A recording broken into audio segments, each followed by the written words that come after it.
A man challenged another man to a wood chopping contest. The day of the contest, they were ready to go. And off they went, chopping this wood. Now, one man was feverishly chopping wood and only took a one break for a quick lunch and kept chopping wood.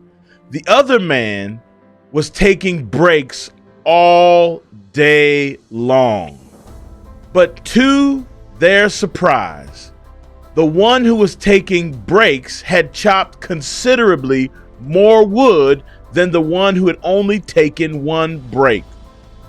The one who took only one break went to the other man and was like, "Listen, man, how did you chop so much more wood? Every time I saw you, you was resting." The man replied, "Every time I rested, I was sharpening my axe."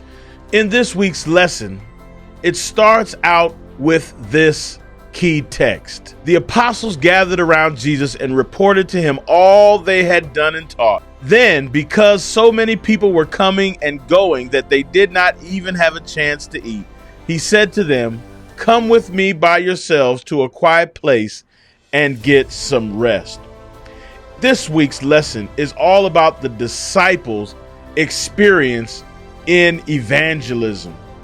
They were doing miracles. They were winning people to the gospel of Jesus, and they were super excited about it. But Jesus had to make sure that they were not attributing their success to themselves.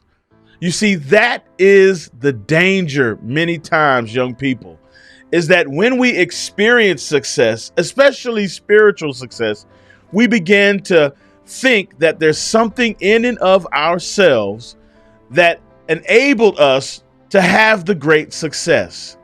But we have to always remember that we need to rely solely on Jesus, and we also need to make sure that Jesus gets all the credit for our success. Oh man. So there's a few things that I want you to get from this week's study.